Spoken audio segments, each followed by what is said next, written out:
Welcome to the What in the World of Grafe podcast, where legacy meets liquidity and every sale tells a story. I'm John Schultz, Chief Marketing and Technology Officer at Grafe Auction, and each week we share lessons, stories, and insights from inside the world of business auctions, equipment sales, and asset recovery.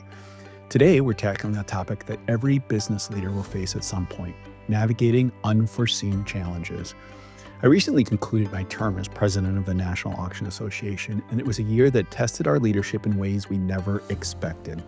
The lessons learned in that crucible have direct applications for any business facing a major transition, and today I want to share those insights with you.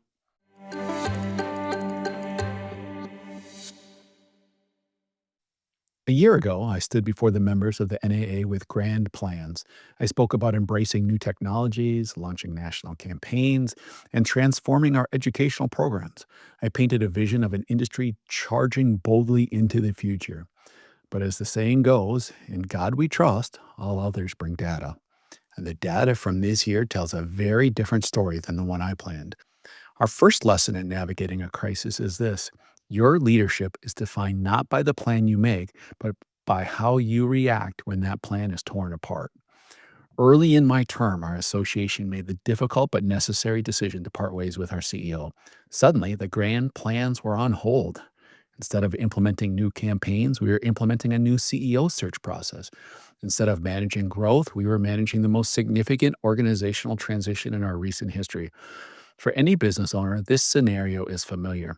A key partner leaves, a market collapses, a supply chain breaks. Your reality changes in an instant.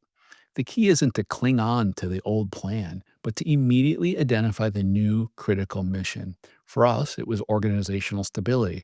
For a business in transition, it might be preserving capital or maximizing asset value. The strategy must adapt to the new reality instantly.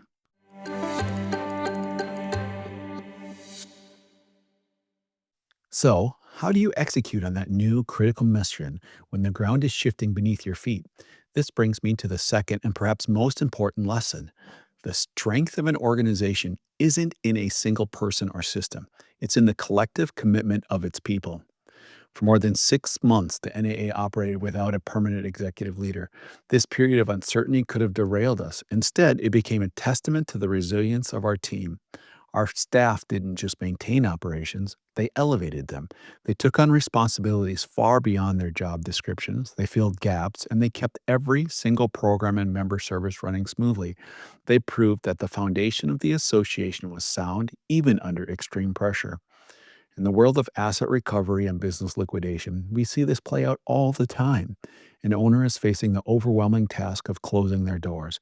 It's an emotional, complex process.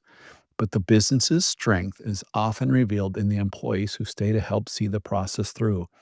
When we at Graph Auction step in, our role is to become an extension of that team.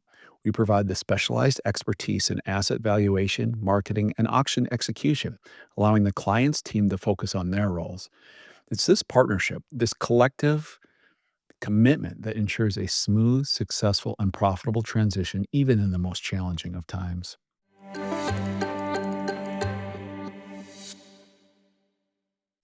This leads to the final crucial takeaway. A crisis managed correctly does more than just get back to where you started.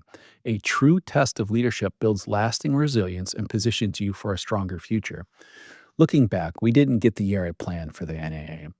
We got something better. We got proof that the association can handle whatever comes its way.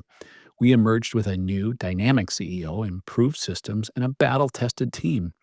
We are not just stable, we are stronger. That experience directly informs our work here at Graph.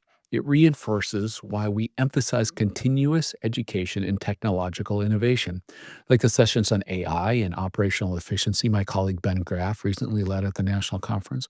These aren't just buzzwords, they are the tools that build resilient businesses. For a business owner navigating a liquidation, this perspective is vital. It may feel like an end, but it's a strategic transition. By converting hard assets to liquid capital with integrity and speed, you aren't just closing a chapter. You are creating a stronger foundation for whatever comes next, whether that's a new venture, retirement, or another investment. The challenge of today, when navigated with the right partners and perspective, forges the strength of tomorrow. So, to recap the lessons from a year of crisis: Be prepared for your plans to fail and measure your leadership by your response. Trust in the collective strength of your team and your partners. And finally, view challenges not as setbacks, but as opportunities to build enduring resilience. These aren't just theories, they are hard won lessons that apply whether you're leading a national association or a family owned business. If your business is facing one of these unforeseen challenges, a transition, a sale, or a liquidation, you don't have to navigate it alone. That's what we're here for. Thanks for joining us for this episode of What in the World of Grafe podcast. You can find more stories like this at grafeauction.com/blog or follow us on Facebook, Instagram, or LinkedIn. If you're facing a business transition, asset sale, or need help navigating liquidation, reach out. We're here to help you get the most value with integrity and speed. I'm John Schultz, and I'll see you next time.